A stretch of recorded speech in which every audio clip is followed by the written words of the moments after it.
Mobilização social é um bom sintoma de um ambiente democrático, onde você tem as pessoas ultrapassando interesses individuais e atuando coletivamente. Então é um bom sinal de vitalidade democrática.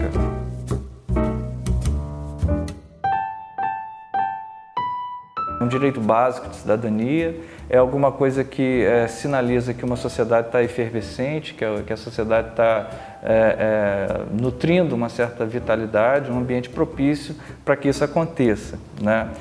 Às vezes ela irrompe de forma muito forte porque a sociedade está, de alguma forma, vivendo algum tipo de repressão, e aí ela é mais necessária ainda para que se construa um ambiente democrático onde isso se tornaria uma normalidade. Então, às vezes, nós mesmos, jornalistas, na cobertura, embora a gente tenha por tradição, na nossa formação do próprio ethos profissional, do campo jornalístico, a gente tenha sido construído no sentido de defender a democracia, direitos humanos, garantir liberdades individuais e também de minorias, por vezes a gente mesmo incorre no erro de cobrir manifestação por um viés que aponta uma possibilidade de desordem, como se isso fosse alguma coisa não benquista, não bem aceita, não necessária, alguma coisa que fugisse de um certo padrão, quando na verdade manifestação ela é um sinal de que a sociedade está viva, né? Então muitas vezes a gente fica cobrindo esse tipo de atividade da sociedade sempre com aquele viés assim, a manifestação foi pacífica, sempre colocando aquela outra questão por trás. Então poderia não ter sido, então o que tem de errado numa manifestação que sempre pode estar descambando para algum tipo de desordem, né? Quando na verdade a grande maioria das manifestações são pacíficas e são bem, enfim. Acontece casos onde você tem realmente problemas, porque você tem problemas de ordem coletiva, você tem pessoas envolvidas num impulso muito intenso de reivindicação, gente de tudo quanto é tipo, mesmo dentro de um mesmo movimento você tem correntes muito diferentes, há movimentos contrários também de reação, né, porque você tem a repressão aos movimentos, então tem muita energia ali envolvida, energia política envolvida inclusive, e pode haver violência. Na verdade, a violência ela é uma das últimas formas de exercício do poder, né? A gente tenta substituir a violência pela política, a gente tenta substituir a violência pelo diálogo, mas a verdade é que a humanidade nunca prescindiu de alguma forma de violência, infelizmente, para poder sobreviver, né? Para poder se firmar como espécie. Então, a violência é um dado em qualquer aspecto da vida social e pode ser um dado também no ambiente de uma manifestação. E aí pode se perguntar como evitar uma violência, o que fazer quando uma manifestação descamba para alguma coisa e tal. Isso é sempre uma questão muito delicada, porque, sob o ponto de vista do poder, né, uma manifestação nunca é bem-vinda.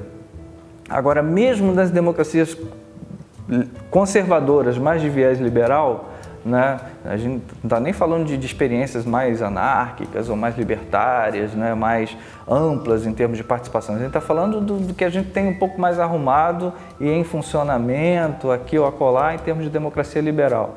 Mesmo os pensadores dessa linhagem liberal admitem em algum momento o direito a manifestações mais incisivas, que por vezes contra um tirano, por exemplo, contra um ambiente, contra um ditador, né, pode-se inclusive utilizar da violência. Então é preciso saber assim, de que violência que está se falando quando a gente fala em violência dentro de uma manifestação. Uma vez estourou uma situação de violência numa manifestação. É claro que, sob o ponto de vista da informação, eu estou olhando com viés jornalístico, certo? Então eu estou preocupado com a informação e tal. Sob o ponto de vista da responsabilização civil, por exemplo, eu acho que pode haver muita controvérsia com relação a isso, porque uma coisa é você pegar o direito sob o ponto de vista técnico. O direito sob o ponto de vista técnico vai dizer alguma coisa sobre, sei lá, responsabilidade sobre aquela manifestação, entidades que estão liderando aquela manifestação, né? Quem é o líder. Sob o ponto de vista da informação, eu acho que o jornalismo tem que olhar para isso tentando entender melhor o fenômeno, né? Porque quando você passa e olha quando você parte para olhar uma manifestação já querendo identificar quem é um líder para poder identificar um possível culpado, significa que você está no estado repressor. Significa que você está no estado que está mais preocupado em encontrar mecanismo para cercear a manifestação do que estar no estado que garanta a liberdade de manifestação, né? Então, o viés que eu consigo olhar esse tipo de questão é muito mais no sentido de vamos encontrar garantias democráticas para que a manifestação aconteça, do que exatamente vamos encontrar quem é o líder para poder puni-lo. Tem que ter cuidado para que esses mecanismos não sejam utilizados de modo arbitrário para poder inibir uma manifestação democrática, o que, aliás, é muito corrente nas ditaduras. Muitas ditaduras, inclusive a brasileira, a recente brasileira, podem ser feitas observando o estrito aparato judicial, né? Ou seja, pode ser tudo muito legal e, ao mesmo tempo, muito antidemocrático. Bom, pessoal, meu nome é Vitor Menezes, sou professor do curso de jornalismo aqui do Uniflu. Se você gostou desse vídeo, quer discutir mais o assunto, compartilha, se aproxima, dialoga com a gente, porque a gente está aqui à disposição de interagir com vocês.